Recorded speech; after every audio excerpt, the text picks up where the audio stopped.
Assalamualaikum warahmatullahi wabarakatuh. Perkenalkan, nama saya Hasnawati dari Prodi Teknologi Hasil Perikanan. Baiklah, saya akan memenuhi tugas midtest pada mata kuliah Biokimia Dasar.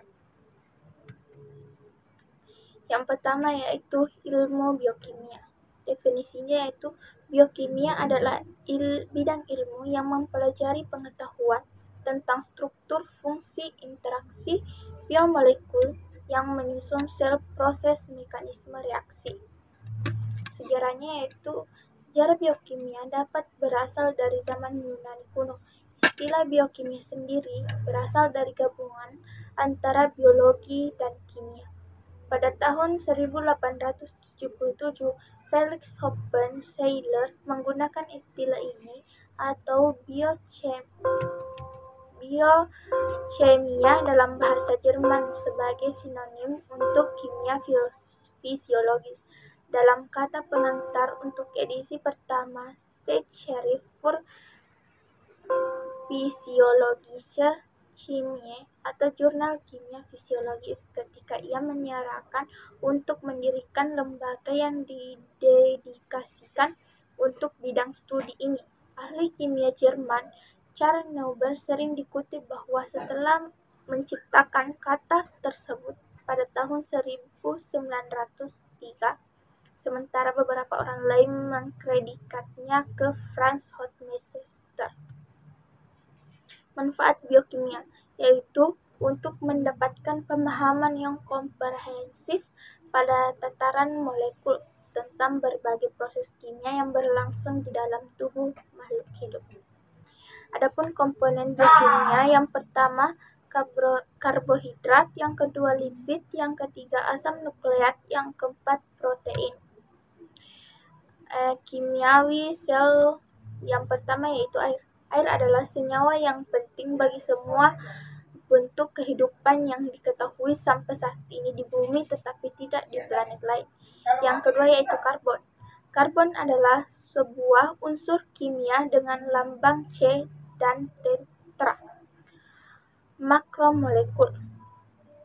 Makromolekul merupakan molekul besar yang terdiri atas banyak atom atau blok penyusun. Yang kedua yaitu karbohidrat. Definisi karbohidrat. Karbohidrat merupakan senyawa polihidroksidehid atau polihidroksiketon dan derivatnya dalam bentuk unit tunggal yang sederhana maupun unit kompleks.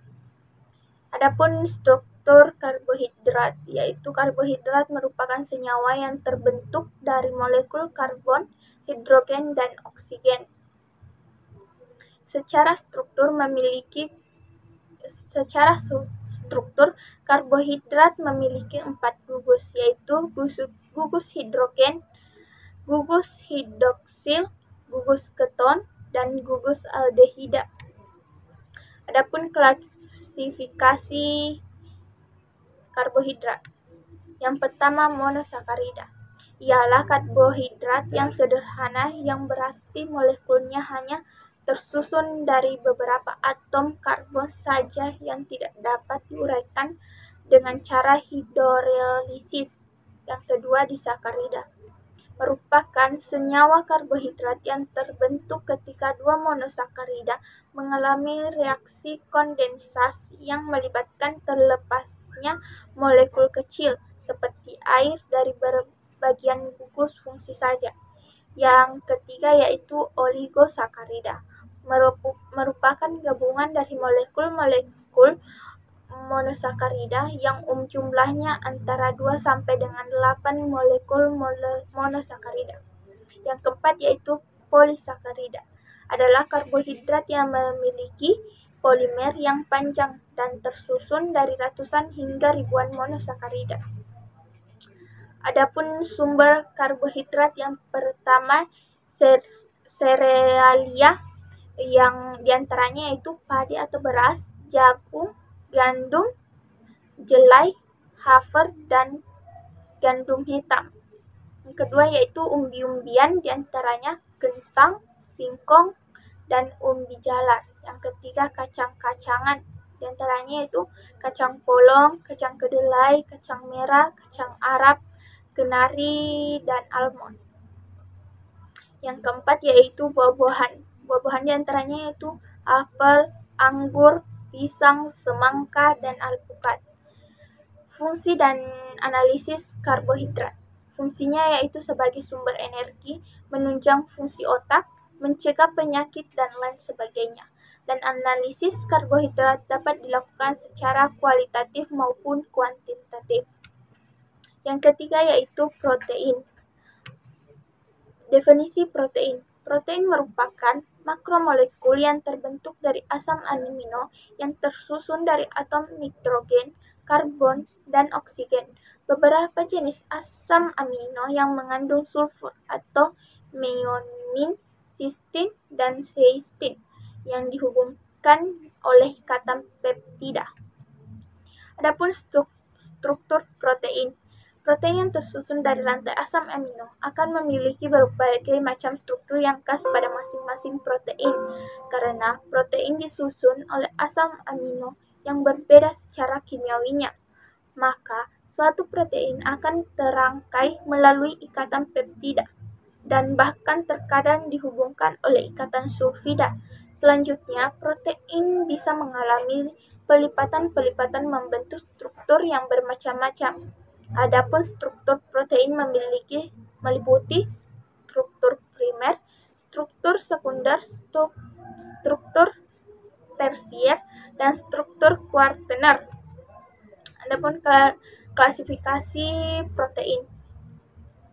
Yang pertama yaitu klasifikasi protein berdasarkan komposisi kimia. Yang pertama protein sederhana, yang kedua protein konjungsi. Selanjutnya, klasifikasi protein berdasarkan fungsi biologisnya. Di antaranya yaitu 1. Enzim, kedua protein transport, yang ketiga protein bahan makanan, yang keempat protein kontrantil, yang kelima protein struktur, yang keenam protein pertahanan, yang ketujuh protein regulator. Selanjutnya, klasifikasi protein berdasarkan bentuk. Yang pertama yaitu protein bentuk serabut, yang kedua protein globuler. Selanjutnya, klasifikasi protein berdasarkan tingkat degradasi. Yang pertama yaitu albumin, yang kedua globulin, yang ketiga glutein, yang keempat gliadin atau polamin, yang kelima histon, yang keenam protamin. Sumber protein. Protein bisa didapatkan dari unsur hewani seperti dari konsumsi daging sapi, telur, seafood, ikan, dan kacang tanah. Selanjutnya, protein yang bersumber dari unsur nabati seperti tahu, tempe, dan brokoli. Fungsi protein. Protein adalah batu bata yang berperan besar dalam menyusun hampir semua bagian tubuh kita, misalnya otot dan tulang, paru-paru, kulit, dan rambut. Tidak hanya itu, protein juga bertanggung jawab untuk memelihara dan mengganti jaringan tubuh yang rusak. Adapun analisis protein. Analisis protein secara kuantitatif adalah analisis yang bertujuan untuk mengetahui ada atau tidaknya protein dalam suatu bahan pangan. Analisis kuantitatif dapat dilakukan dengan reaksi xanthoprotein, reaksi Hipponcole, reaksi Million, reaksi nitroprosida, dan reaksi Sakaguchi. Itulah tadi presentasi dari saya. Lebih dan kurangnya mohon dimaafkan. Wabillahi taufiq wal hidayah. Wassalamualaikum warahmatullahi wabarakatuh.